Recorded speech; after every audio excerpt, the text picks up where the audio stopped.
जिहादी और ये दोनों मिलकर काम करते हैं। ओवैसी इन्हीं का टीम है। अबू आजमी सपा के इन्हें पद्म विभूषण जब ये सपा के नेता को देते हैं, अबू आजमी भी इन्हीं की टीम मानी जाएगी।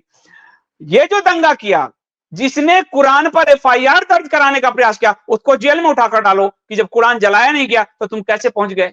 कितना बड़ा अफवाह क्रिएट कर दिया, पर उस पर कभी तक डंडा नहीं चला है। आप सोच कर देख लीजिए। और वो तो ये काम करने में माहिर ही है, लेकिन उन माहिर लोगों को कैसे संतुष्ट ये करते हैं, ये आपको दिखेगा।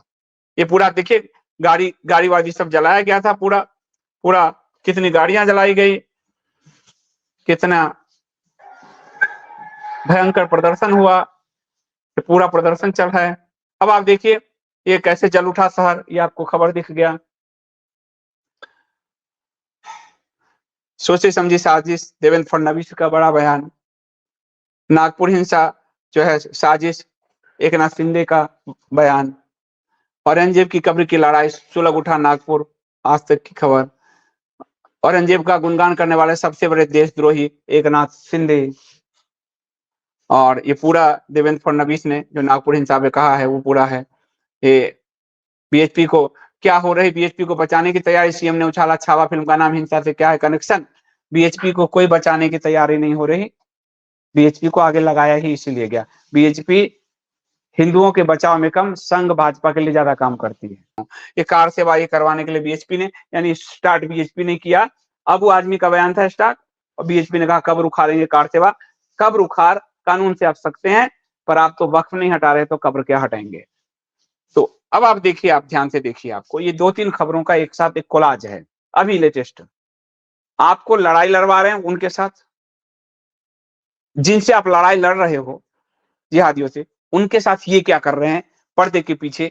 और आपको मारने के बाद, आपको जेल जाने के बाद, आप पर 300 गोलियां चलने के बाद ये क्या करेंगे, ये समझ लीजिए।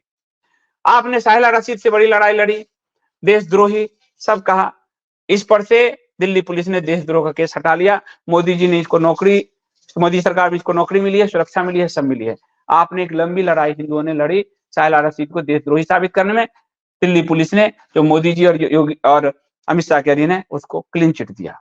तो आपको दिख गया कि आप लड़े, लेकिन इनके कारण हिंदू एकजुट होकर लड़ा, इनको इसका लाभ सरकार ने दिया। दूसरा, कुंभ मेला, महाकुंभ में मुस्लिम बैंड अखाड़ा परिषद के अध्यक्ष बोले वो हमारे भाई हैं, महंत रविंद्रपुरी भाजपाई। आप लड़ते रहे, ये कुंभ में भी घुसा दिए, राम मंदिर में भी घुसा दिए और कुंभ में भी घुसा दिए, और अभी सूफी परंपरा पर ये ताल देने पहुंच गए। तो आप लड़िएगा, उसका फायदा इन पर वोट पे मिलेगा, और जब ये आते हैं सत्ता में तो फिर ये उन जिहादी तत्वों को योजनाओं से मजबूत बनाते हैं, उनको सुविधाएं देकर साहिला रशीदों को मजबूत बनाते हैं, और देश के सारे संसाधन इन पर लुटाकर उनको मजबूत बनाते हैं। तो आप अपने परिवार की चिंता कर लीजिएगा, तब जाकर कार सेवा कीजिएगा, वरना आपकी मर्जी। उसके बाद हम देखते हैं, ये पत्रिका मैंने उस समय निकाली थी औरंगजेब पर, उसका ये है। और ये देखिए 20 लोग घायल हुए हैं नागपुर में बड़े। अब आप यहां से ध्यान से देखिए, अभी आपको नागपुर का नितिन गडकरी दिखेंगे ये, और यहां ध्यान से देखिए आप, चुनाव से पहले बटेंगे तो कटेंगे, ये कहा है इन्होंने, है। और नितिन गडकरी क्या करें, अगर मुस्लिम समुदाय से ज्यादा इंजीनियर आईएएस आईपीएस निकलते हैं तो समाज का भला होगा। हमारे पास एपीजे अब्दुल कलाम का उदाहरण है। अब चुनाव से पहले आपके लिए, आपको औरंगजेब का कब्र दिखाएंगे, बटेंगे तो कटेंगे। चुनाव जीतने के बाद वो कहते हैं मुस्लिम समुदाय को इंजीनियर आईएएस आईपीएस बनाएंगे, और प्रतियोगिता से नहीं बनाएंगे। 1 लाख 1.5 लाख रुपया का उनको स्कॉलरशिप देंगे, उनकी कोचिंग का पूरा खर्चा उठाएंगे, उनके आवास का खर्चा उठाएंगे, और उनको विशेष तरीके से नंबर देंगे उर्दू विषय के जरिए। और साक्षात्कार में कुछ परसेंटेज नंबर का बढ़ जाता है, और फिर आपके बच्चे मारे गए, आप जेल में पड़े रहे बटेंगे कटेंगे के नारों पे, और इनके बच्चों को आईएएस आईपीएस बना रहे हैं। तो कार सेवा में जाने से पहले देख लीजिएगा, आप कब्र उखाड़ेंगे, आप ही जेल भी जाएंगे। वो विनोद बंसल नहीं जाएगा, वो भाजपा संगी कोई नहीं जाएगा, आप जाएंगे। ध्यान से देख लीजिए। तो नितिन गडकरी नागपुर वाले, वो अभी का बयान है कि वो तो मुस्लिम समुदाय को आईएएस आईपीएस बनाना चाहते हैं, जो वहां पथराव कर रहे हैं। ये देखिए, अगर मुस्लिम समुदाय से ज्यादा इंजीनियर आईएएस और आईपीएस निकलते हैं तो समाज का भला होगा।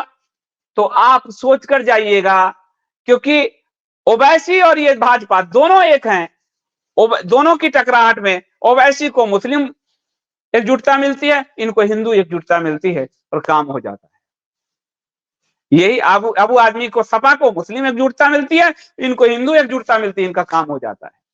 यही राजनीति की सच्चाई है, जिसको आपको स्वीकारना पड़ेगा। ये अपने परिवार का ध्यान रख कर यहां भी जाना हो, बटेंगे तो कटेंगे, और यहां चुनाव से पहले बटेंगे तो कटेंगे, चुनाव के बाद हम मुस्लिमों को आईएएस बनाएंगे। ये इनका थ्योरी है, आप समझ लीजिए।